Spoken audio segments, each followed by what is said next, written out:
welcome to the video, guys. Here we're going to discuss who was the best Spider-Man. Not just the individual characters, but the movies as a whole. And there are 3 Spider-Mans, and there are 3 of us discussing which one's the best. Okay, let's see. So there's me, Miguel, and there's the Winged Hussar, regular of the channel. And we have our very first guest, Skinner. Introduce yourself, Skinner. Good evening, guys.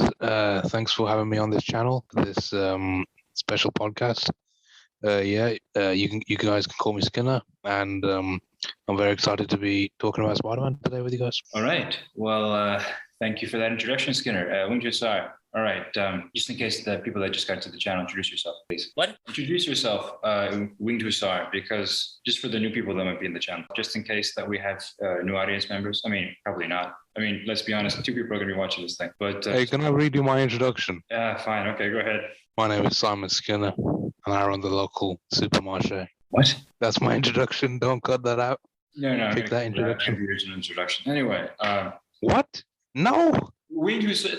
The mailbox is Kia are telling me to hurt people. Oh, sorry. No, did I say Kia? No, fuck. Let's do this again. The mailboxes in Warsaw are telling me to hurt people. What the fuck? If you guys didn't notice, the Winged Hussar has Asperger's. Just bear with it. Fuck you, man. I don't have Asperger's. Joke. Anyway, okay, so let's get started talking about Spider-Man. That was a joke, by the way. The mailbox. We all know it's a joke. Anyway, okay, Spider-Man, right? Spider-Man. Okay, so there's Tobey Maguire, there's Garfield, and there's Holland, right? Tim Holland. Yeah. Okay, so let's we're gonna start by discussing their merits and their cons, and then we're gonna decide by the end which one's the best. Okay, so let's start in order of chronology. The first one, Tobey Maguire. You guys remember that? Yeah. We all saw all 3 films, right? Yeah. All right, Skinner. Do you have you seen all 3 of them? I have seen Spider-Man 1, 2, and 3, Amazing Spider-Man 1 and 2, and Spider-Man Far From Home. Right. Same. And Homecoming. Yeah, I just saw Homecoming. Yeah, I didn't see Far From Home. I didn't see Far From Home. Mm-hmm. I saw. They've all got home in the title, so I don't know which one's which. You saw the first one, right? The first one is Homecoming. I've seen Homecoming, yeah. Okay, right. I saw Far From Home. I thought it was pretty good. So you're the only one who's seen all Spider-Man films. I guess the fact that 2 of us haven't seen all of the Tim Holland films, I guess that might hint at probably not going to be in the first one, but which is a shame. But I like Tim Holland as Spider-Man. I'm just going to say that right now. I think out of all of them, Tim Holland was the closest one to the actual Spider-Man in the comics. It's Tom Holland, not Tim Holland. Oh, I've been calling him Tim Holland. What? Why didn't you correct me this whole? Okay, fine. Tom Holland. Okay. Tom Holland. Tom. All right. Okay. You know what? Let's just wing it. What do you guys think of Tom Holland? I think he's pretty good. I do think that there are a few things I think there are a few things that could have been a little better in the film, but I do think he's overall pretty good. I do wish they had stuck close to the comics, but the way that he is with him being with Tony being his mentor, I definitely really like that. Mm-hmm. And you, Skinner? He's definitely a good pick for an MCU style Spider-Man. But you know, I would have loved to see his origin story. I know we've got that before with Garfield and Maguire, but I think an origin story with Holland maybe would be pretty cool. That's pretty unique. I'm super glad that they skipped the origin story. I mean, I could not sit through that again. I mean, that's just we all know Uncle Ben dies, but I respect that, man. I guess it would be interesting to see how Tim Holland's Spider-Man would have had an origin story, how that would have been. But I guess maybe they could have, maybe in the third one they could have a prequel, or like a prequel scene, in the third one. I already told you there's tons of agitating for Toby to be Uncle Ben in the MCU. But the Winged Hussar, you said that the Spider-Man, Tom Holland you said that Tom Holland Spider-Man should have been closer to the one in the comics. But the funny thing is that of all the Spider-Man films that we got, Tom Holland Spider-Man was the closest depiction of Spider-Man to the comics, hands down. I disagree. How? I mean, who's closer? Who's closer? Toby. To the comics? Toby's the closest. Toby's well, the closest? Okay, you got to look at this question from 2 different points: aesthetically or personally. So the actual character or the way he looks. I would say he fails on both fronts. Who? Tom Holland? Yeah. Well, if he fails, Tobey Maguire's Spider-Man certainly doesn't win. In similarities to the comics. I mean, for crying out loud, he actually shits webs from his hands. Because you know that webs are spider shit, right? Well, let me Google that. I'm pretty sure that webs are spider shit. No, it's not spider shit. They go in. It's spider saliva. Oh, it's saliva? Actually, no, it's not saliva. Actually, they secrete. It's a type of secretion. It's not feces or anything. It's a bodily secretion, like sweat almost. Let me Google this. Spider web is excrement. No, spider web is not made of poop. Okay. Well, all right. Then I was wrong about that one. But wear the bag of shame on your head, Miguel. Shame. Okay. So Tobey Maguire doesn't poop web from his hands, but in the comics, he doesn't do anything with his hands. He has a spider projector. Like he has that web projector thing, right? Yeah, but come on. Do you not think it's a bit unrealistic for a teenager to make tensile web that can hold cars and people between buildings? But of course I do. If he gets the damn powers of a spider from the bite, he should get the webs, right? I mean, like, why doesn't he get the webs? Sense, yeah. I mean, no disrespect to Stan Lee. But yeah, I understand. In the comics, I think that was a stupid decision. I totally agree. Yeah. But we're talking about similarities to the comics. When you're talking about similarities to the comics, the one who's the most similar is Tom Holland Spider-Man, hands down. I suppose. No, I would say Garfield, to be honest. No. For one thing, Garfield Spider-Man is like a cool hipster type kid who likes to. Okay. Are we talking about Spider-Man or Peter Parker? Well, aren't they the same thing? You're not one of those. You're one of those nerdy guys that go, "Oh no, they're two different people." It's like Batman and Bruce Wayne. Who's the real? No. It's the same. It's the same freaking character, right? No, you can't say that. No, you need to pick one and then compare it to the comics. Spider-Man and okay, as the closest Spider-Man would be Garfield Spider-Man, and the closest Peter Parker would be Tobey Maguire's Peter Parker. Tobey Maguire's Peter Parker? To the comics, yeah. I don't remember him like crying all the time and being a simp to Mary Jane. But I remember him being a nerd and being bullied. I don't remember him being on a skateboard. Skinner, did you read the comics? Which ones? The Spider-Man comics. Which Spider-Man comics? Like any. Are you familiar? Any, man. Yeah. No, you can't say did you read the comics. You should say did you read any comics?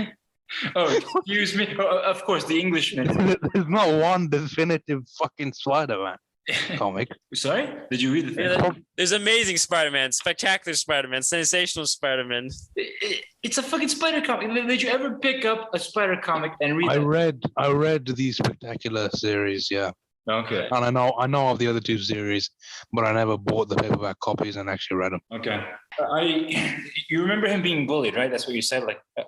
Also, guys, I just want to say, if anyone knows what my name is referencing to, leave it in the comments. Did you even read the Spider-Man comics, Skinner? I like to indulge myself in classic literature. Right. So, of course, I spooled through the Spectacular series of Spider-Man comics in my time. All right. So you remember that. So you would know that Garfield resembles Peter Parker a lot less than Tom Holland does. Well, it depends what comic series you read. Well, I mean, high school. Let's talk about high school Peter Parker, right? He's bullied. He's a nerd, right? Isn't that his whole shtick? But like in that's the exactly his shtick. Yeah, but in the Garfield movies, he's like a hipster. He's not even bullied like he is in the comics. Let's talk about Maguire's series of films then, shall we? I want to get really analytical and deep into these films, all right? Okay. So let's start with Spider-Man 1. All right. For me personally, it's a great blend of nostalgia and the perfect way to direct a superhero origin story. And not just a superhero origin story, a light-hearted, fun superhero origin story. Because you see, a lot of superhero films today focus on being dark and edgy, right? We kind of started with Christopher Nolan's Batman series that kind of introduced this whole idea that every superhero movie needs to be dark and edgy. But if you look at Sam Raimi's trilogy, they're very lighthearted and I think really that's the blueprint that the MCU has built itself on, really. Yeah. It does know when to be. It's very mature and dark in places and serious, but it is obviously. I mean, it's Sam Raimi. Of course, it's going to be lighthearted and ridiculous at times. Like Emo Parker. Well, the Evil Dead isn't lighthearted and ridiculous, is it? It's fucking terrifying. You see what? The Evil Dead isn't lighthearted and ridiculous. It's fucking terrifying. Have you seen the Evil Dead films? It is lighthearted and ridiculous, man. Fuck. It's the funniest thing. Those movies are really hilarious, man. There's a guy with a chainsaw for a hand, for crying out loud. You don't think it's like this is my boomstick. Exactly. It's one of the funniest films I've ever seen. No, I love the Evil Dead. Which I think if he's referring to the first Evil Dead, yes, that is terrifying and disturbing. That the first one, but the second one gets more and more. That Sam was still he decided to be more zany and lighthearted as time went on. But the first one, it was really disturbing. Okay, so he went from the Evil Dead to raindrops keep falling on my head. Yeah. And Emo Parker, yeah, and of course Bruce Campbell's in all the Raimi Spider-Man ones. Remember, he's the announcer, the wrestling announcer, and don't forget he's the first person in a live action movie to say the Amazing Spider-Man. Oh yeah. What's your name, kid? The Human Spider. Oh, that sucks. Yeah, Bruce Campbell's awesome. I'm really disappointed that we have still that Starz canceled the 4th season of Ash vs. the Evil Dead. So we're patiently waiting for Bruce and Sam to go and make the final movie, The Army of Darkness 2, which is going to close out the series. You know, one thing that I never really liked about the Tobey Maguire films is that he literally announces himself as Spider-Man in a wrestling match, and then he becomes a superhero with the same name. Like, it doesn't take a Sherlock Holmes to go through the records and find out who the fuck is Spider-Man. That's Sam Lee's problem, really. I mean, in the wrestling, he was called the Amazing Spider-Man, and then his actual name is just Spider-Man. So. Oh, okay. That solves everything then. No, he's got a point, but yeah, that's Stan Lee leaving that's Stan Lee and Steve Ditko having a brain cramp. He says, I wonder if they ever went back and looked like it. Doesn't that seem kind of ridiculous? Wouldn't people go and find who he was? Unless he was put it under there anonymously and never revealed his identity. Which maybe in the comics it was, I don't remember, but in the movie it certainly wasn't. There's that scene when he wants to get his money, and then the guy just takes all the money, and then that's a good point. What scene are we talking about? The scene with the money has his mask off. What? After the wrestling scene, yeah, the guy who kills Uncle Ben. Oh, that's my problem. Yeah, exactly. That guy. It's my problem. Yeah, and then who supposedly killed Uncle Ben, and then you realize it was Sandman who killed Uncle Ben. I just want to say, as soon as that crying scene when Toby's crying. When it switches from that to Toby is the guys on the run, right? And he runs down that dark alleyway. That is picture perfect comic book storytelling. Mm-hmm. I know. Picture fucking perfect. It feels like you're watching a live action comic book. You know, I really like the scene when he's chasing in general, not just when he's running down the alleyway, but when he's chasing. And in the Sam Raimi's movies, it's dark when it needs to be dark. In The Amazing Spider-Man, it's dark because they think it's cute, right? Yeah. They have Coldplay in the soundtrack because they think it's cute. I mean, I will say the lizard. The only cute thing about those movies is probably Emma Stone. Yeah, I knew you said. Yeah, me too. I just forgot her name. Emma Stone. Yeah. Okay, guys, Emma Stone or Ursula Dickovich. I'm saying Ursula Dickovich. Yeah, Ursula's. What are you talking about? The Grown Spider-Man 3 or the Grown Spider-Man Tobey Maguire films? The Spider-Man, yeah, the girl, yeah, the Russian. Oh my God, what's wrong with you, Emma Stone? But let's not start objectifying women. But guys, leave it in the comments. Yeah. Ursula Dickovich or Emma Stone. I would say Emma probably is. I'm not saying that Magina Tova is not good looking. She's very pretty. She's very cute. I wouldn't say she's pretty. She's cute though. She's a cute girl. But Emma's better looking, I would say, probably. I mean, she's a cute girl, but she's I don't want to. This is true for both women and men, right? You have cute, and then you have superstar cute, actor level Hollywood, main character, right? Role cute, right? And Emma Stone definitely has the superstar face, right? And Ursula, is that her name? She's cute, but she's cute. But if you think Emma Stone's cute, watch Cruella and you'll have a whole different opinion. Oh damn! What are you talking about? Cruella, she looks hot in the posters. Oh God! I'm not into the golf. Oh my God! You are so pathetic, man. You are so pathetic. Miguel, you are so pathetic. You are so pathetic, Miguel man. Diaz, Cobra Kai never dies. Yeah, Cobra Kai. Fuck up, Skinner. Anyway. Why am I pathetic for liking the goth? Yeah. You know what? Screw you guys. I don't want to defend the goth girl beautifulness. Anyway. I actually like goth girl beautifulness, but go on. Goth, we all know goth girls are hot, okay? But name me one goth girl. One goth girl. One goth girl? Anyone? Yeah. Ramona Flowers. From is she? Oh, Scott Pilgrim. Oh yeah. Oh yeah. Is she a goth girl? Yeah, she's a golfer, right? Or is she a hipster? Scott Pilgrim. Oh, that film was amazing. That was Scott Pilgrim vs. the World. Was amazing. Mars, like she was she's the quintessential goth GF, I think. Unless she's you guys want to see a sequel to Scott Pilgrim vs. the World? No, I don't care about that movie. I don't care about that stuff. I'm not like Scott Pilgrim. I don't care. I really would like to see a sequel. And I think Edgar Wright's interested. No, but it came out 10 years ago. If you get all the actors back, they're all gonna look like 50 years old. I mean, Michael Cera doesn't really age. But anyway, let's go back to Spider-Man. And keeping this all in, by the way, I think it's amusing. But anyway, let's go back to the movies. All right, so Tobey Maguire. I agree with everything that you said, Skinner, about the Tobey Maguire films. But I still think Tom Holland was closer to Spider-Man. Thank you very much. But I still think that Tom Holland was closer to Spider-Man in the comics. And the simple reason for that is, for one thing, the web projector thing, right, which is what Stan Lee created. The fact that he's nerdy, and the fact that he's the underdog kind of character. Tobey Maguire is not the underdog. He's the only superhero in town, really. So by default, by not being in the Marvel universe with other superheroes, he can't really express what Spider-Man is in the comics. But Tom Holland, he has the advantage of actually being in an expanded universe with other Marvel characters in it. And therefore, he can actually manifest what Spider-Man really is. Because Spider-Man is not just Spider-Man for his own story. Spider-Man also is a character who interacts with other Marvel superheroes, and his specific interactions, his unique interactions with other superheroes is what makes Spider-Man Spider-Man. It's very crucial. His interaction with the Punisher, his interaction with Captain America, his interaction with Iron Man. And you have that with Tom Holland. So, and that's a quintessential part of Spider-Man. That's one of the things that makes Spider-Man. All right, that's a good point. But to propose a counter-argument, J. Jonah Jameson.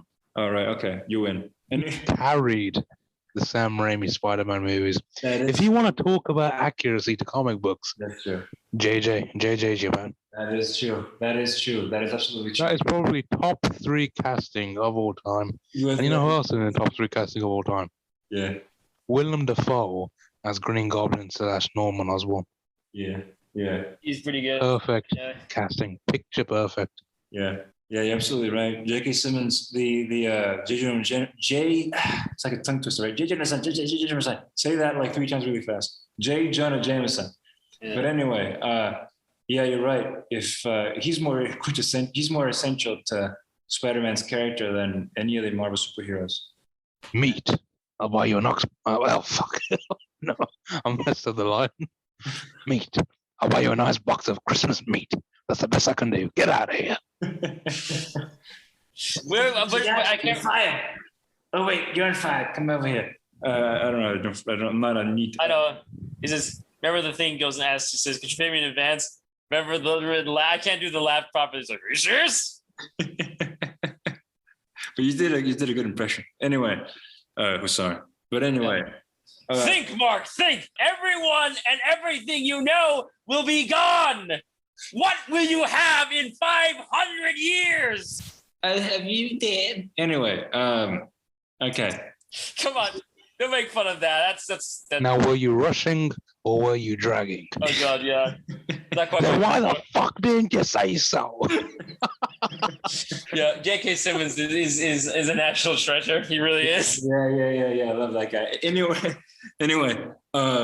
Okay, so that's one thing. Yeah, that's. There's no fucking Moswa down here. I don't know what you're looking at. But we can all agree that Garfield's depiction of Spider-Man is the least faithful to the comics. Then, I mean, the only thing that he has over Tobey Maguire's Spider-Man is the web projectors, but. He's a hipster in class. His origin story is him like looking for revenge and like getting the mask inspiration from the lucha libre Mexican kind of thing. He gets the great with great power comes great responsibility speech, and what does he do? Starts trying to kill people. Yeah, and he doesn't even hear the line "with great power comes great responsibility," right? He just exactly. He hears like a convoluted type of speech, you know. Yeah, that should have just said the freaking lines. If they wanted to say the same line in a different way, they should have just quoted the Bible and have them quote that verse that go, you know. Look at Matthew, yeah, from Matthew, right? That's the quote. Yeah, which is to whom that is given much, to whom it is much is expected. No. To whom No, much, they should have had Uncle Ben say, "What you gonna do? Just walk in and arrest the whole village?" And then Andrew says, "Not exactly." What is that a reference to? Hot Fuzz. What? It's Hot Fuzz. Oh, okay, Hot Fuzz. What are you gonna do? Walk in and arrest the whole village? He says, "Not exactly." Which is the whole thing. I'm a slasher and mock me up. I'm a slasher and must be stopped. I'm a slasher of surprises. No tangent. Let's keep it with Spider-Man. We've already been roaming all over the place. Yeah, okay. But An edge is an edge. shut the fuck up. Anyway. Parker, take the picture, Parker. You're wasting. Okay. Anyway, so we talked about the whole. Okay. Can you pay me in advance? Will you shut the fuck up? That should be left in there. Left in there. Yeah. Can you pay me in advance? Shut the fuck up. That needs to be left in there. That's hilarious. Okay. Okay, let me talk. So we talked about how Spider-Man is which Spider-Man is closest to the original Spider-Man in the comics, and it's somewhere between Tom Holland and Tobey Maguire Spider-Man. But that's not what makes Spider-Man a good character in the movies, because the movies they have to be its own thing. It might be like a point in the favor of either Tom Holland or Tobey Maguire, but let's discuss them as movies now. Okay, so we all agree here that Garfield's the worst Spider-Man, right? Yeah. He's not terrible, yes. though. I will say the first Spider-Man movie that he did was pretty decent, I will say. And I even think that Jamie Foxx's Electro is fairly decent, even if the movie was bad overall. Yeah. Jamie Foxx's Electro was all right. I don't see why people say that the Amazing Spider-Man 1 is good. I don't see it. I may have to rewatch it again, but no, I think it's fairly decent. It's a pretty decent movie. Okay, why though? Why? I think the Lizard was done really well, for one thing. Oh, bullshit. I actually liked the film, the first one. I didn't like the second one but the first one was all right. I think it's because what was the era the second one came out, that Garfield came out? 2014. 2014, right. So the Marvel Cinematic Universe was just starting, right?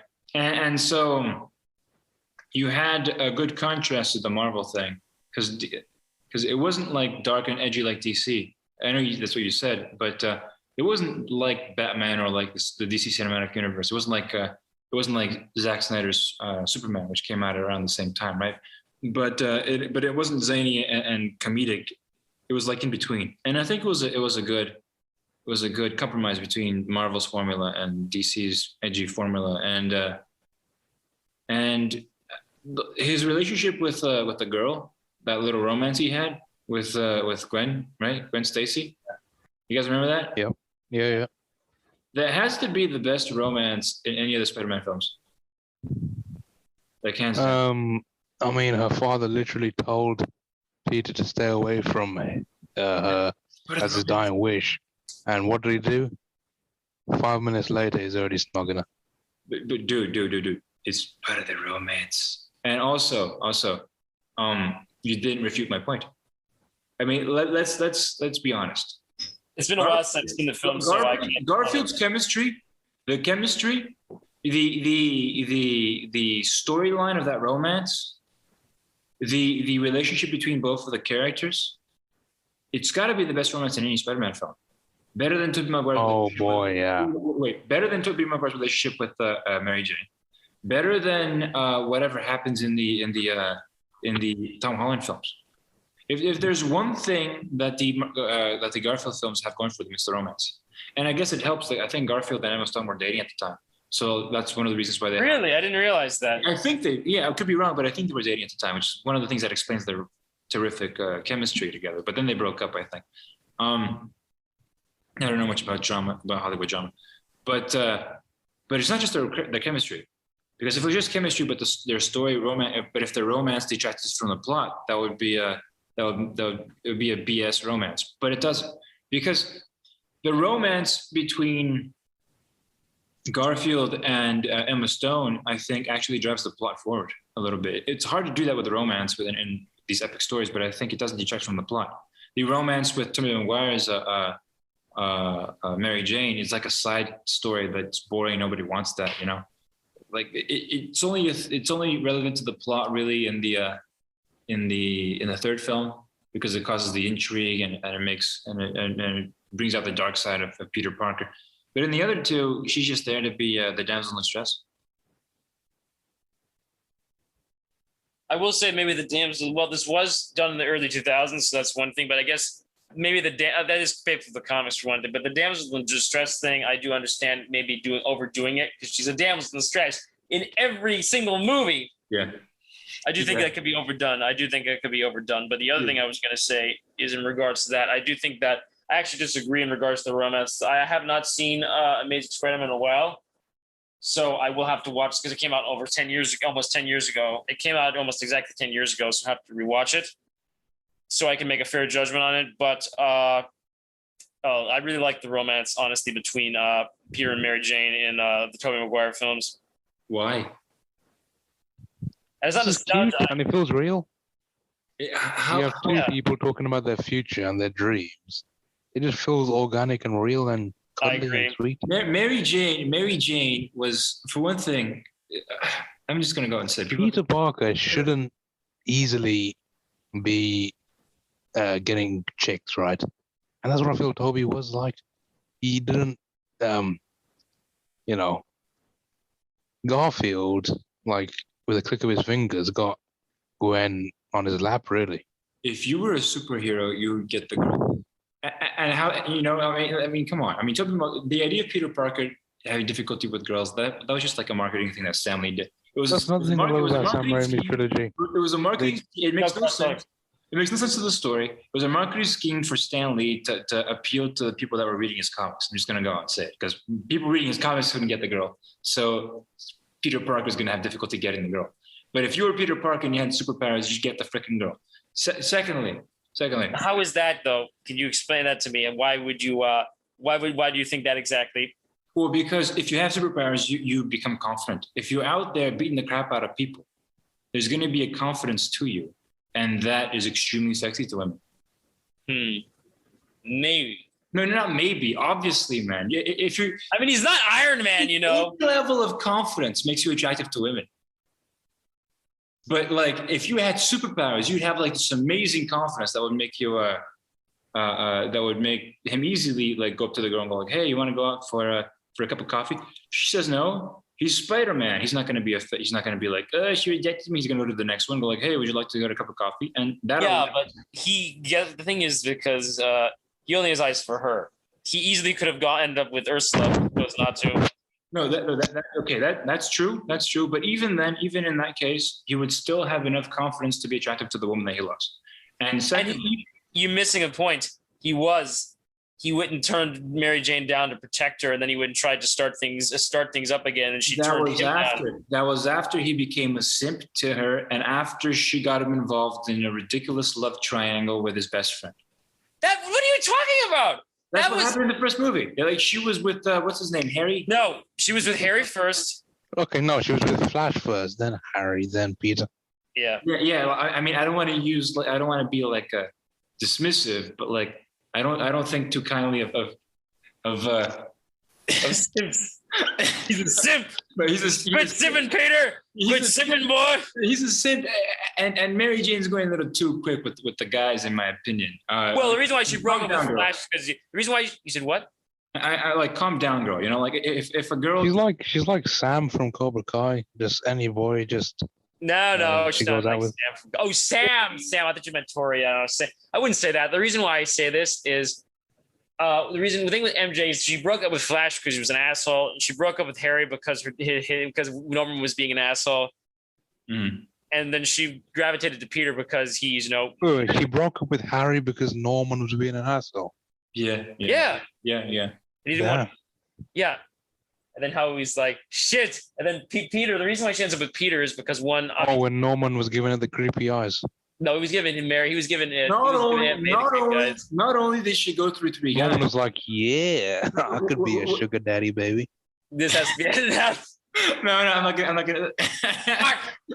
I don't know. Maybe I'll think about it. But not only did Mary Jane go through 3 guys, not only that, she kissed Spider-Man in the middle of an alleyway, not knowing who he was, not knowing like. When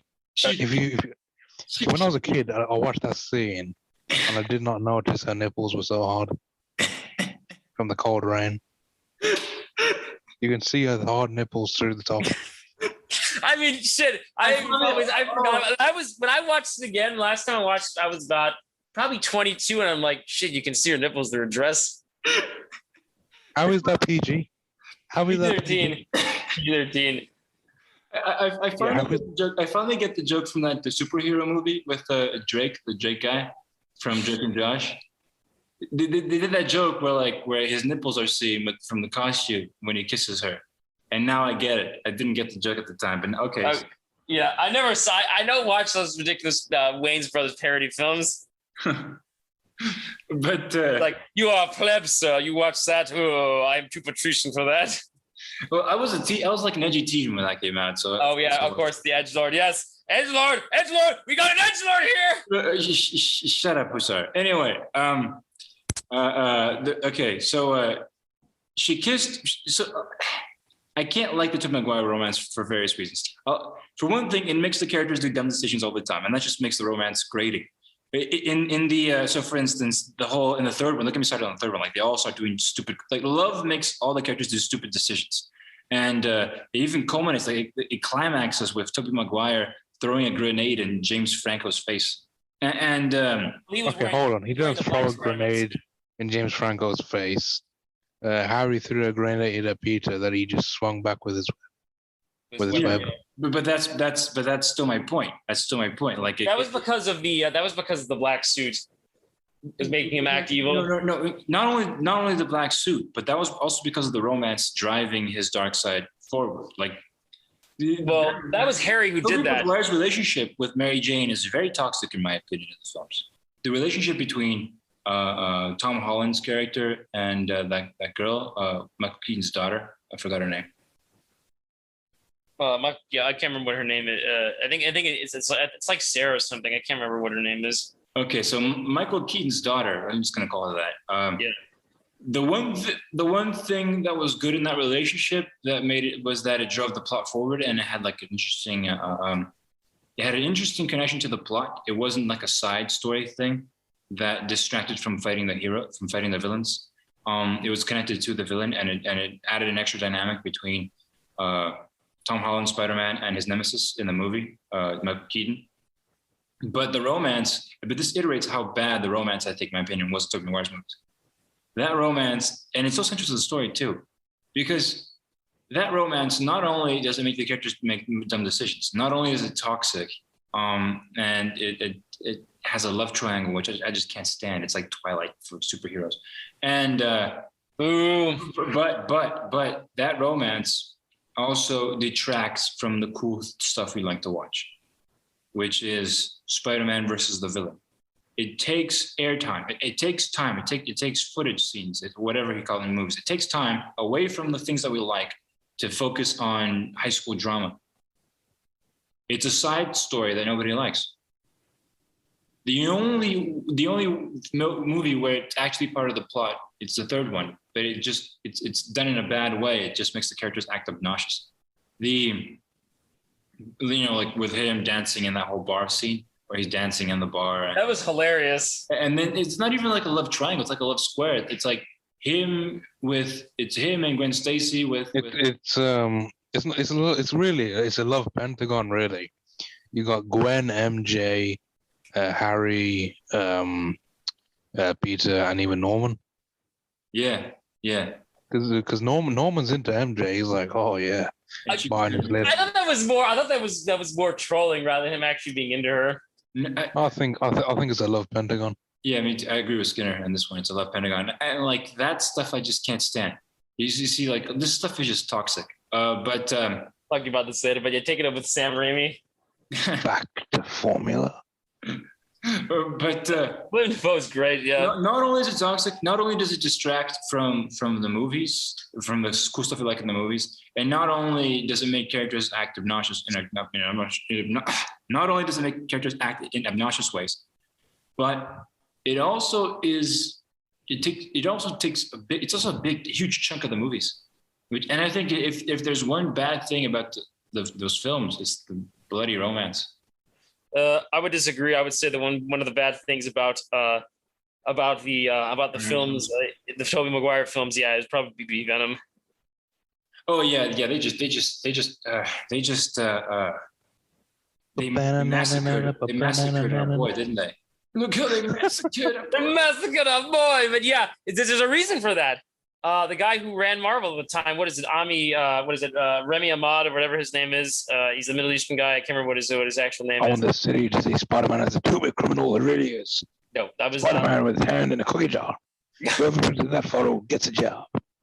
So go ahead. Put some dirt in your eye. Go. It's kind of let him talk. Let him talk. Yeah. All right, it's fine. Just bants and stuff like that. It's all in good fun. We're just messing around, having fun. But the thing is, in regards to everyone's favorite podcast guest. What are you gonna say, Windu? Oh, sorry. Yep.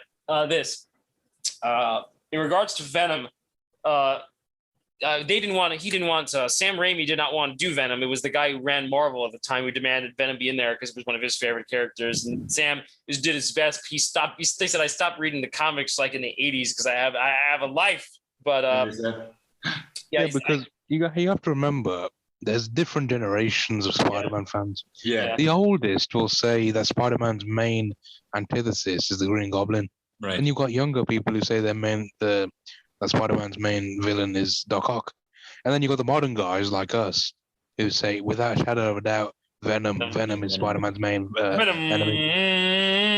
So yeah, Sam Raimi. Shut up a sec. Yeah? Just gonna...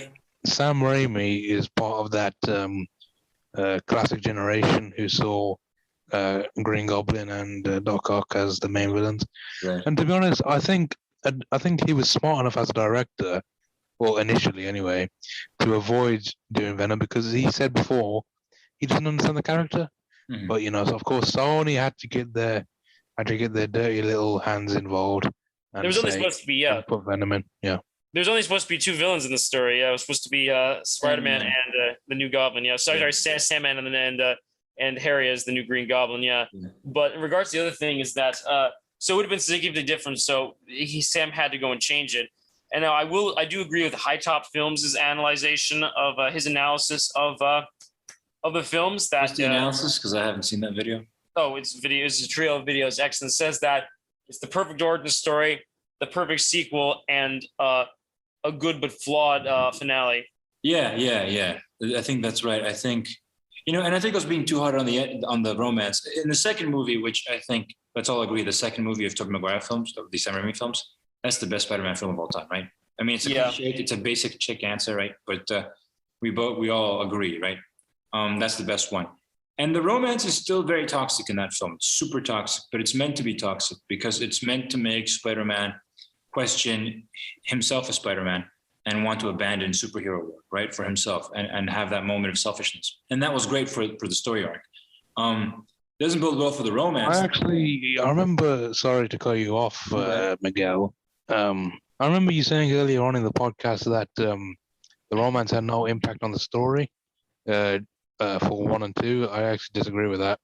Because if you remember, the reason he lost his powers was because he was holding that secret love within him, and that made him sick.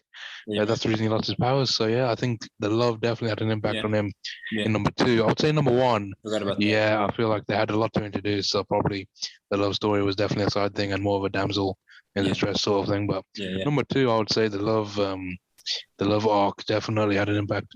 Yeah, you're right. In the second one, you're absolutely right. I forgot about that. It's been a while since but you're right about that. The romance is still bad as a romance, but in the second film, it's meant to be a bad romance. It's meant to be a toxic romance. It's meant to be a very immature thing. Her leaving J. Jonah Jameson's son in the altar is not meant to be. It's a terrible romance, but it's meant to be a terrible romance, and it makes the movie good because because the movie is about these characters making decisions because of their absurd circumstances, right? Superheroes and stuff like that, and a guy with mechanical arms. And that affects their lives in a very funny. Alfred Molina was great in that movie. I'm just going to say hands down that he is. I honestly think he's even better. I would say he's better than Norman, even though Norman is sympathetic to a point. Doc Ock is very sympathetic. I agree. However, he's barely a villain. However, he's kind of like an anti-villain. However, one thing that I said about the romance, one thing that I said about the romance and how it affects movies 1 and 2 is it's still absolutely correct, even in the second film, and that is. It does distract us from what we like to see. Like, instead of seeing him interacting with Mary Jane for like in that awkward way for like the 5th time, having him interacting with Doc Ock would be way more interesting. I don't know. Yeah. Yeah, but we got that interaction though. We got the interaction when he was saying, if you keep love stored inside, it'll make you sick. And if you want a woman to fall in love, read a poetry. We got that interaction. We got a little bit, but they could have done more. They could have increased. They could have done more interaction with him and Harry or whatever, or maybe introduced new characters. But I just didn't like the romance. But I think the movie was still very good overall, and it has less flaws than any other movie of Spider-Man. I understand. Let me just say this though. What is it? What do you think of the? Okay, before you make this point, you can restart your point in a bit. Spider-Man does whatever a spider can. Spins a web anytime. Can't you see? Just look out, Here comes the Spider-Man. Funny enough, my mom actually sent it to me when I was a baby. Yeah, that's probably why you are the way you are now. Shut up. All right, Miguel, let me ask you one question though. What do you think of the infamous emo Parker montage? I think that was, to be honest, it only bothered me after everyone else mentioned it. When I first saw the movie, I thought it was funny. I thought it was great. But then I even thought it was, I was like 12 years old, 13 years old, 14 years old when it came out. But I thought it was the best Spider-Man film. When I first saw it, I thought it was the best Spider-Man film ever. But then when everybody started mentioning the emo stuff, I'm like, oh yeah, what the hell was that? I just didn't think it was good. I didn't think it was bad as a kid. I thought it was good, but now being a grown adult, I do see its flaws. But Emo Parker was not one of them. That is probably the funniest thing in any Spider-Man film, and it's classic Sam Raimi ridiculousness. It's awesome. I love it. This thing when he goes out to the door and starts dancing, everyone's like, "What the hell?" And he's like, "Going, that's funny." Yeah, what is it, Miguel? Is that what you would do if you had Spider-Man powers? You go up to different women and act like that? I would be more respectful. I would be more respectful, and I'd be a gentleman, and I'd try to find my Lois Lane. I try to find the girl who I could be, whose champion I could be. Like, I try to find one girl who I could be but I would be tempted. I'd be really tempted to do that. Yeah. Tempted to behave like Iron Man was when he was younger and less mature. Yeah. But I'd probably try to have one woman who I could trust with my secret identity. But anyway, that's beside the point. I think one of the best things in the whole Spider-Man, in any Spider-Man film, and everybody, they all, the Nostalgia Critic, he made fun of that scene. He didn't like it, but screw that guy. There's a hero in all of his speech from Aunt May in the second Spider-Man film. I believe there's a hero in all of us. Makes us noble. Makes anyone just stand out in the rain to say that they got a glimpse of Spider-Man or whatever. Like, that speech, that was fantastic. That moment in that movie gets me every single time. It was absolutely fantastic. It wasn't too long. Nostalgia Critic said it's too long. He can jump in a lake. Doug has a tendency to be Doug does have a tendency to be too perfectionist. Not only to be perfectionist, but like the weirdest things bother him. Like, things that are really good just tend to bother him for some reason. And we can all agree, right? Aunt May in the Tobey Maguire films, best Aunt May. Yeah, no, she's not the hottest though. Okay. Yeah, I would say. Wait.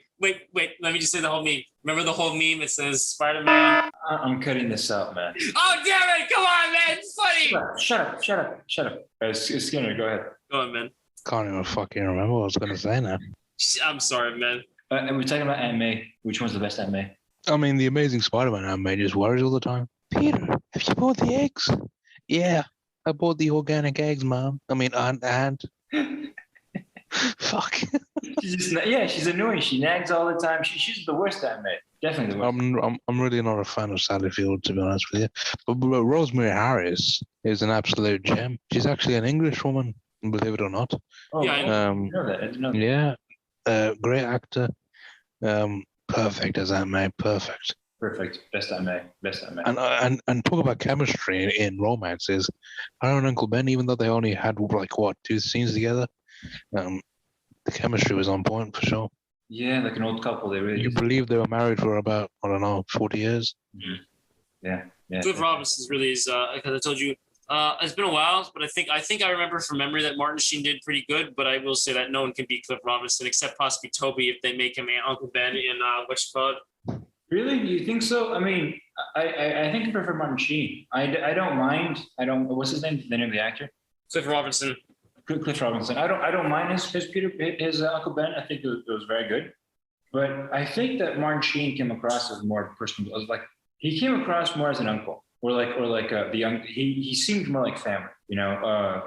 The other guy. What's his name again? Sorry, I have. Cliff Robertson. Okay, I have the memory of a goldfish. Cliff Robinson. Yeah, he's more like a wise mentor, you know, kind of thing. Like he's like a Mr. Miyagi type, isn't he? Yeah. He's like Obi-Wan Kenobi, right? For Spider-Man's Luke Skywalker. Peter-san, you stay focus. Peter-san, web on, web off. I don't know what reference that is, but yeah. He said Peter-san, web on, web off. I don't know what that is, but Martin Sheen, he seemed more like... He doesn't know Karate Kid. Oh, how disgraceful! You poor deprived child. This man doesn't know Karate Kid, and this man is the one of the faces of this channel, ladies and gentlemen. If you unsubscribe now, I will not blame you. Shut up, Skinner. Shut up. And anyway, I mean, I'll watch it one day. But yeah. Yeah, we should talk about the Karate Kid. Would you guys like to see a Karate Kid podcast? I don't know if anyone's still listening, but would you guys like to watch a Karate Kid podcast with us in the future? Drop a like if you do. And say it in the comments. All right. Yeah, good. Karate Kid and Cobra Kai. Why not? Yeah. I'm gonna have to watch all that stuff though, but it's fine. I'll do it for the 3 fans we have. Action scenes. Right. So let's talk about action scenes. Yeah. Which movie has the most memorable, amazing action scene out of all the Spider-Man films? Spider-Man 2, the train scene. With Doc Ock. Yeah, I mean, this whole time I was thinking about that scene. I guess. What about you, Winkersar? What do you think? The train scene. So, what's the best action scene in the Spider-Man series? I'm not sure. Probably, in regards to the thing, in regards to all 3 of the Tobey Maguire movies. Or just all of them in general? All of them. All the Spider-Man films. We're comparing all of them. I think probably it would be a tie between the end fight in Spider-Man Homecoming and probably the train scene in Spider-Man 2. Mm-hmm. Mm-hmm. What about in the movie that Skinner and I didn't watch, Far From Home? Is there any memorable fighting scene in that film? It's definitely memorable, but it doesn't have the gravitas that the other stuff has. All right. Looks like I didn't miss anything then. I mean, he fights Mysterio and it's pretty good, but it doesn't have the gravitas that those ones. The reason I picked the one from Spider-Man Homecoming is because he goes out of his way to save Vulture when he's going to die. Eventually, I'll watch Far From Home. But for me, the best fighting scenes have to be top 3 fight scenes have to be the one with the train, the final fight with Green Goblin, and I don't know which other one is pretty awesome. The end fight from Spider-Man 3 is pretty good, but it is obviously. I will say I will have to add that in there. Even though it's not as good as the other one, it is still good. It's better than anything in That's true. Better than anything outside. It's better than anything in Garfield's. I will admit that, even though we have the thing where Gwen dies, and obviously I would say that's probably a poignant moment. But the fights are just so boring, aren't they?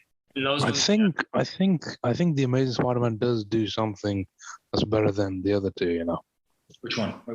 And that is the scenes of Spider-Man actually flying through New York City. Oh, okay. I think those are better than the other two. Yeah. Films. That's true. And trilogies. And the romance is better than all the other films as well. Because I don't know if you guys remember, The Amazing Spider-Man 2, even though it's not a great film, the opening of it, where it goes from the logo to him flying through New York City, I watched that in theaters, unfortunately. It's pretty awesome. Mm-hmm. Yeah, Mark Webb definitely honored the character of Spider-Man. Yeah. There in were those scenes. scenes. I know exactly what you mean. There were scenes of all the films of showing him flying around the city.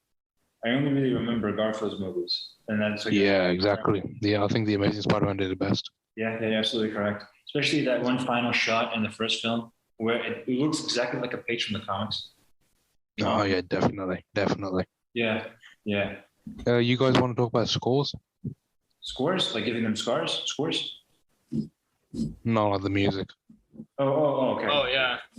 Your soundtrack. Englishisms. I still have to. I mean, I lived in England for a year, and I'm still not used to all the Englishisms. Yeah. I would say probably the Raimi's version is the best in regards to soundtrack. Though I will say that the MCU ones do come a close second, though. I think you're not putting enough respect on the Amazing Spider-Man score. I don't remember any score except for the Maguire score. That thing was. I can't even. But yeah, for me, Tobey Maguire's score was the best. Yeah, it's the only one I remember, so I suppose it's the best. How did it go? Like it was. Wait, let me play. Oh no, that might boot the channel. Never mind, I'm not gonna play. Yeah, probably copyright, right? It's like. I've been trying to do but I don't think it doesn't come across. It's just a bunch of violins. Yeah, it's like it's just a bunch of violins. You can't really mimic it. It's not like Star Wars, right? That you can go like that you can do the whole, Yeah,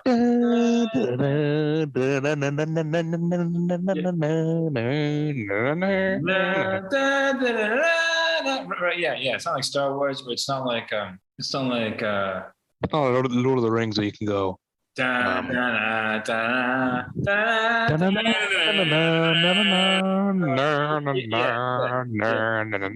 do that with any of the Spider-Man soundtrack scores, as you say, Skinner.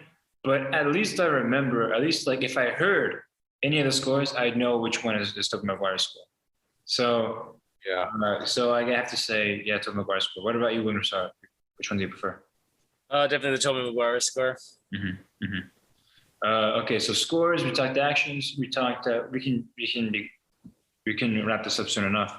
I think everybody knows that we prefer Tobey Maguire's films, but then that's Spider-Man.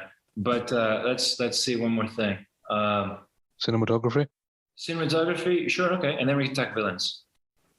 Cinematography, all right, and then villains. Okay, so what do you guys think about the cinematography? I think the MCU Spider-Man takes the cake. In regards to cinematography? Well, it depends. Like cinematography is in a nice movie to look at by Hollywood standards, or a movie that resembles comic book panels. Well, if you want to talk about resembling comic book panels, I think Garfield's cinematography is better. The Garfield films, the Mark Webb ones. I would say if you want to talk about resembling comic book panels, Raimi did that perfectly.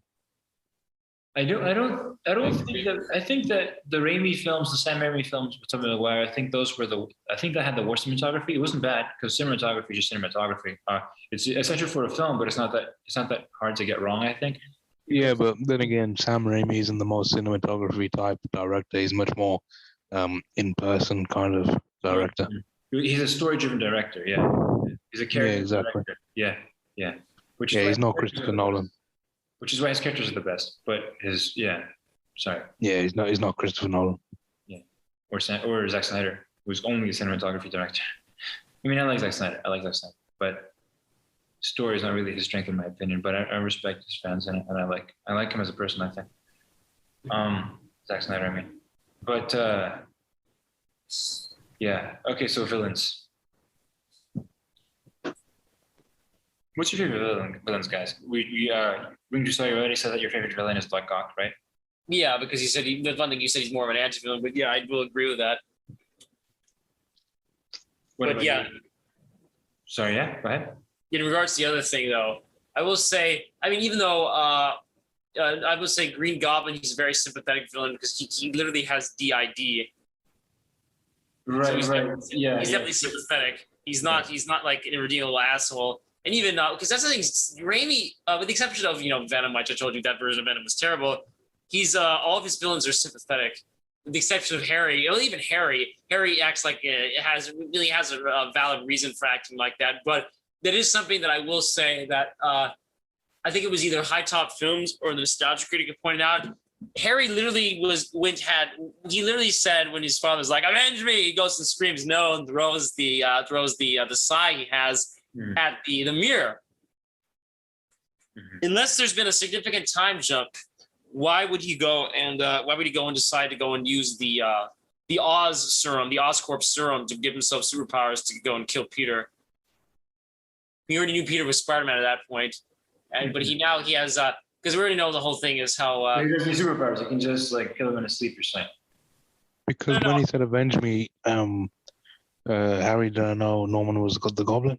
Yeah, but yeah, and when he that's one criticism. I didn't like that. I didn't like the thing. Like you bring a good point when we saw it. I didn't like any of that thing with the new Goblin, especially since once he found out that his father was the Green Goblin, he should have gone like, "Oh, okay, so that's why Spider-Man killed my father." Yeah, that's it. Yeah, good point. I mean, yeah, because the Green Goblin was a freaking. He was like a freaking villain that was turning people into skeletons. Harry literally saw the Green Goblin try and kill his then girlfriend MJ. Yeah, exactly. But then he's like, "Oh no, I have to avenge my father." It's like, motherfucker, you found out that your father is a raging psychopath. However, one thing that bothers me about the villains of the Tobey Maguire films, and it really does bother me, all his villains basically from the first two, which are the good ones, they're victims. And that really bothers me because I don't, like you said, and I only really realized this now after you were talking when you saw it. Both of them are like possessed. One is possessed by artificial intelligence. That's Doc Ock. He's literally being manipulated by an AI. He's like a Terminator thing. And the second one has like murder fluid running through his veins. They're victims, man. I mean, Venom is possessed by the symbiote. Yeah, but that he wants to be possessed by the symbiote. That's it's a mutual relationship thing. It's like no, really, he kind of just landed on him from the chest. Yeah, but he was already an asshole, though. He was already an asshole, but also he was removed from the symbiote, and then he died because he was dumb enough to want to get back to the symbiote. And also, the symbiote does not affect you if you have strong will, because that's what Tobey Maguire, that's what Spider-Man found out in those films, right? He removes the thing right from himself, so it's temptation. The symbiote represents temptation. What are you referring to? When does he remove it? Oh, in the bell tower. That's only because the bell is making that much noise that it comes off. No, yeah, but he was trying to pull it off on his own, though, and the bells helped him get it off. Yeah, exactly. But the symbiote represents temptation. He's not being possessed. Like, just because you have temptation and you want to do something really badly, it doesn't mean that you have no guilt when you do it. Oh, it's okay. It's okay that you murdered all those people. You really want to do it, so I guess it's okay. No, right? It's the same thing with the symbiote. However, with William Dafoe and Doc Ock, I forgot the actor's name. They were literally possessed. And sure, you can say like, Doc Ock, he later found the willpower to overcome artificial intelligence. So maybe it's like temptation, just like the symbiote. So that argument wouldn't work. But I don't know. It's just that even then, when he controls the AI, you don't know for how long that's going to last. And we had an inhibitor chip in there, but without it, the AI started manipulating him. Exactly. And he wasn't an asshole before that. Like, he was like a really stand-up guy. He was a great person. He was a great human being before the AI melted his brains, right? And he's great acting by Alfred Molina. Yeah, great acting and tragic character. Like, he was just a total victim. He's a puppet. He's like a flesh puppet from the evil AI. Well, he is gonna come back in the next Spider-Man movie. That's confirmed. Yes. Fantastic. So I'm very excited for that. Fantastic. Yeah, I mean, let's. How are they gonna bring him back though if he's dead? This whole Spider-Man thing that Marvel, that Kevin Feige is doing for Marvel, masterful move. Because I am so sick of superheroes, but that's gonna get me back into Kevin Feige knows what he's doing, man. He knows what he's doing. He's like, okay, everybody's sick of superheroes. We we overdosed with superheroes on Endgame. Spider-Man, let's bring all the Spider-Man back. Genius. That guy's a genius, because I don't want to watch any superhero films, but that one I'm going to watch. Yes, but there's another thing. Me and Miguel both love the the Netflix Marvel stuff, especially Daredevil and the Punisher. Yes. Sadly, it didn't. My ex-girlfriend saw the Punisher. She loved it, but she never saw Daredevil. Pity, is a missed opportunity to watch it. But I love the Daredevil, man. The first season of Daredevil, one of the best things. Like, it blew my mind in 2015. Blew my mind. Yeah, I haven't seen much of the other. I didn't see Luke Cage, and I didn't see the detective one.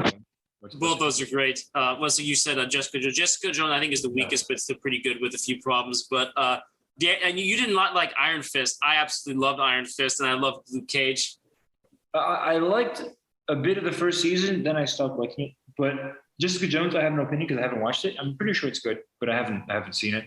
You should have finished. The Iron Fist. You would probably like to be. I didn't like it, man. But Jessica Jones. The only reason why I didn't watch it is because TV shows in general. I mean, shows in general, just 40 minutes an episode. It's a little grating to watch in general. But Daredevil, I saw the whole thing, all three seasons. Fantastic, absolutely brilliant. But anyway, let's get back to Spider-Man. Skinner, who's your favorite villain? My favorite is actually never had a live action portrayal. I was a big fan of the 90s Spider-Man cartoons, if you remember that. The early 90s, I believe, mid-90s, early 90s. I'm surprised. Yeah. My favorite Spider-Man villain is the Hobgoblin. Oh, okay. All right. I've always been a big fan of the Hobgoblin. I would have liked to see Harry do the Hobgoblin shtick, but instead he decided to do some sort of weird knockoff of Artemis Fowl. That's hilarious, honestly. But I've never seen Artemis Fowl or read any of the books, so not really. That's going to be something that I guess. I mean, he's basically like a discount version of his dad, which he's doing his own thing. He's not as flamboyant as his dad, so that's. He's probably thinking, my dad looked like a Power Ranger, so you know what? Let's go with the Artemis Fowl look. Yeah. I don't know what you guys are talking about, but talking about Harry. Sorry, Hobgoblin doesn't count because he's not part of the. He doesn't appear in any of the movies. So Skinner, tell me your favorite villain in the movies. Wait. My favorite villain in the movies. You know what? I'm not being an edgelord here just to be an edgelord, just to be unique. I'm a big fan of Sandman in Spider-Man 3. His motivations are clear. He's not a full-on psychopath, and you feel bad for him. And I like a villain that has those three factors. And he acted well. And I love that scene where he first comes out of the sand and is reborn. And that CGI still holds up to this day, and it's absolutely tremendous. My sister. I love the score. I love that score of the scene. Yeah, that's cool. And yeah, it's really beautiful. It's really touching, actually. And yeah, as is Doc Ock and Goblin, he's sympathetic as well. In fact, you could argue he's the most sympathetic because he's got a daughter that he needs to take care of. That's the only reason he's doing all this stuff. Is she dying from leukemia or something? Yeah.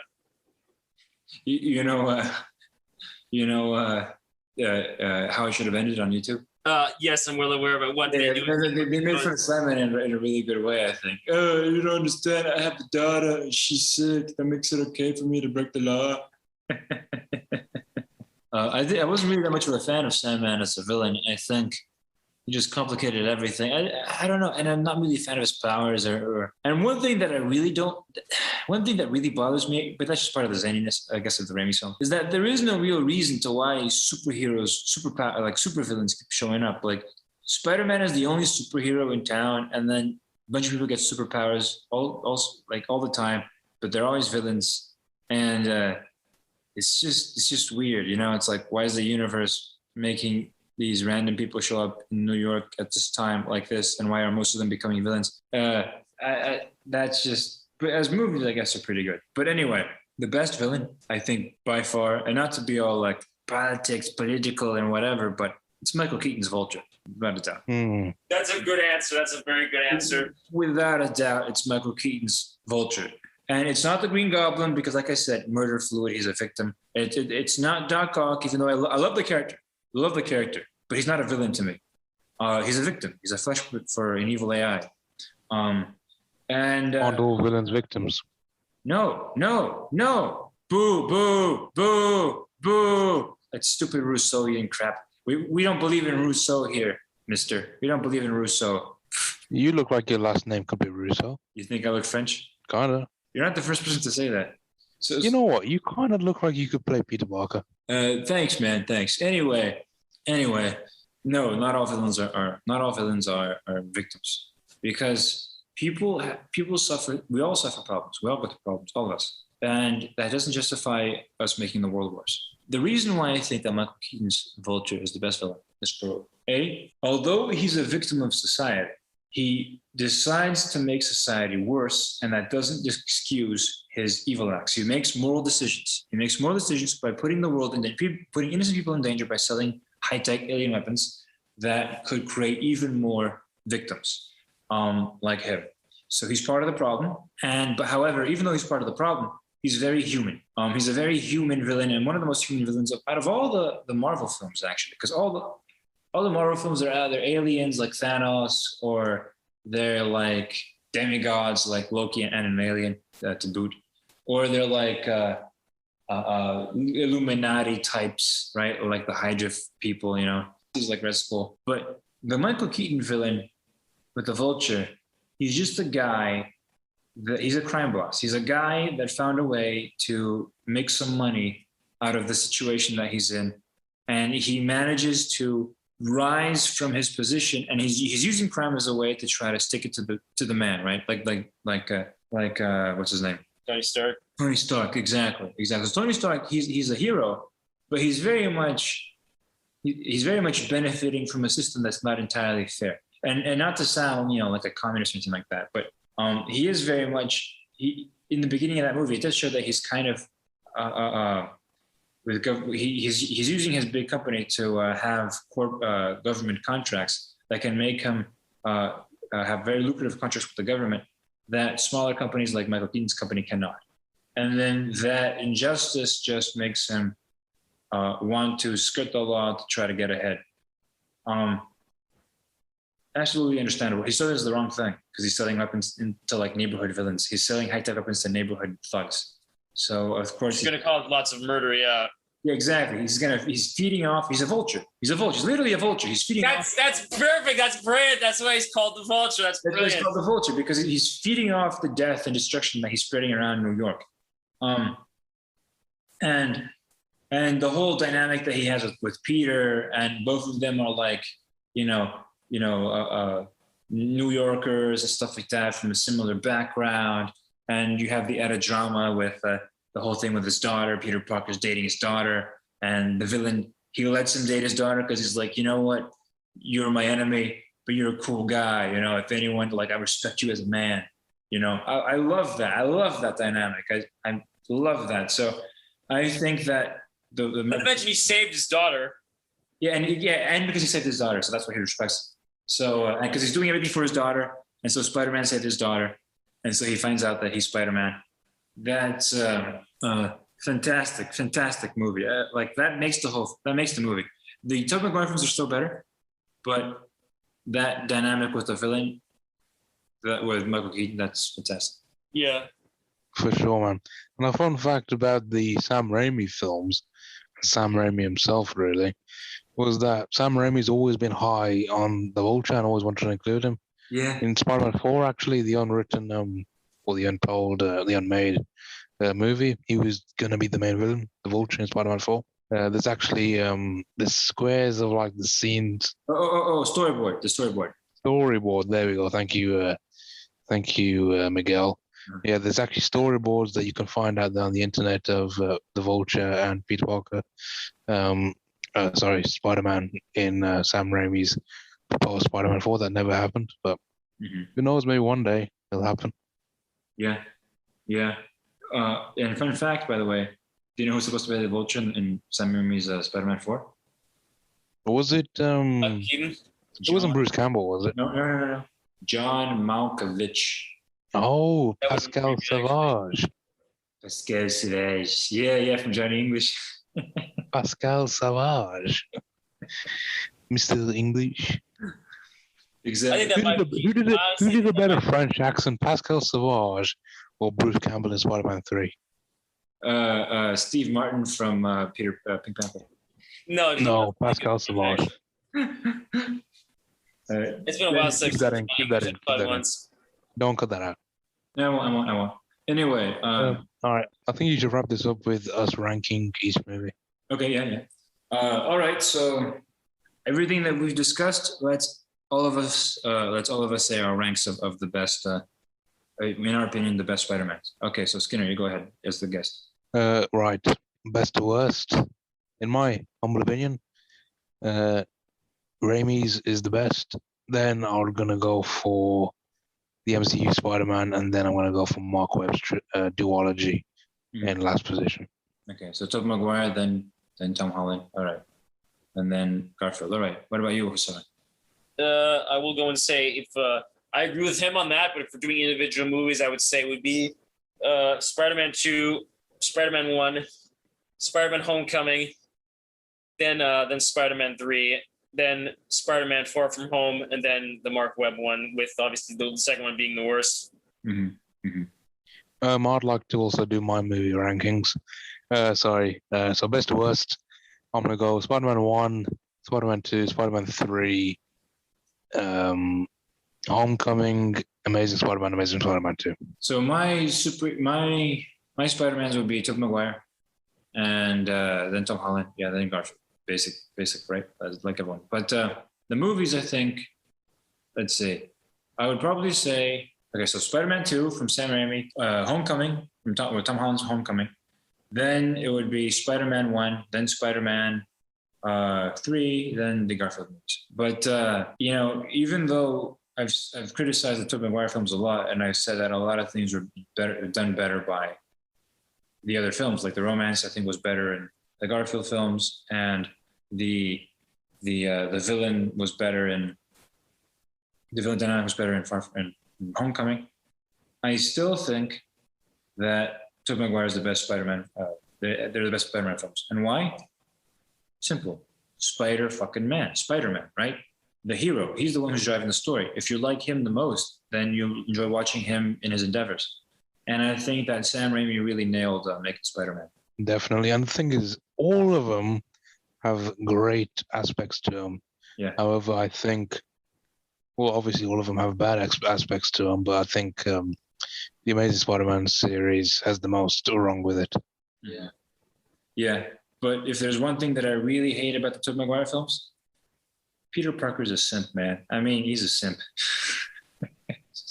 No, so yeah. What's funny is that wouldn't it be hilarious if, because one thing, in regards to the other thing that you said earlier, it's basically canonically revealed that they have other superheroes in this universe, but they just never appear for copyright reasons. Oh, really? Mentioned Doctor Strange. Remember, he goes and says Doctor Strange, so that's a good name, but he's taken already. Oh yeah, Jameson. He says that. Oh, okay. Yeah. Oh. And I suppose all we can say for sure is, if they're ever in a movie together, each one of them, it'll be one hell of a spectacle. Yeah. And like we're all excited for the next film, right? Like Kevin Feige is going to bring us, right? Yeah. 100%. Yeah, but back to the Toby. I don't know when it's coming out. No, it's coming out in a couple of years because it's obviously been on hold for COVID. But in regards to one, there is talk that Matt Murdock might make an appearance. There's debate over it. So who's Matt Murdock again? I forgot. Daredevil. Oh, Matt Murdock. Oh yeah, Daredevil. He's very much like, because in the comics, he had Iron Man's role pretty much. Yeah. Matt had Iron Man's role, but I'm saying there is a possibility that if they do it, which I hope to God they bring Charlie Cox and everybody back for that, and they go and they do that, because they said that because of the fact the logistics of bringing everybody back to the TV shows, when they do that, they said it's much more likely they're just going to have like a Luke Cage movie or a Heroes for Hire movie, a Punisher movie. Mm-hmm. It's far going to be far more likely they do a film, because it's easier to get logistically rather than a TV series. So they would go and release them, and they would probably go, and if they wanted to make them R, they would release them through Miramax. Right. Which is or Touchstone, which is like what Disney does that they do to release more adult films. They would go and say Touchstone in association with Marvel. Mm-hmm. Or they would really, because they said that if they bring the TV shows back, they're going to do it on Hulu, because it'll be more mature, and they'll keep it separately from Disney Plus. All right, so guys, thank you for if anyone at all has been watching this long. I mean, you guys are champions. I mean, wow, I wouldn't have stayed up watching this long. So you guys are the best. Anyway, you guys deserve a piece of chocolate cake from us, Slidikovic. All right. Yeah. Skinner, it was lovely I think this was a good conversation. What do you think? I think it was lovely to have you on the channel, Skinner. I definitely had an indulging time. Is that like a weird English false compliment? All right. So it was lovely to have you on the channel, Skinner. Thank you for stopping by. My absolute pleasure. Whenever you need another comedian to stop by, you know my number. All right. Just one thing. I've only noticed to the end, unfortunately, but when you talk, I think you're talking to the mic, and there's this wind noise always coming out, and I think that might be grating for the listeners. Really? Yeah. Yeah, but I think it happens throughout the whole thing. But it didn't bother me this whole time. I only noticed it now, so hopefully it's not going to bother anyone else. But are you talking directly to the mic? Yeah. Yeah, you're not supposed to do that, because the wind is coming out of your mouth and it's hitting the mic. Oh, crap.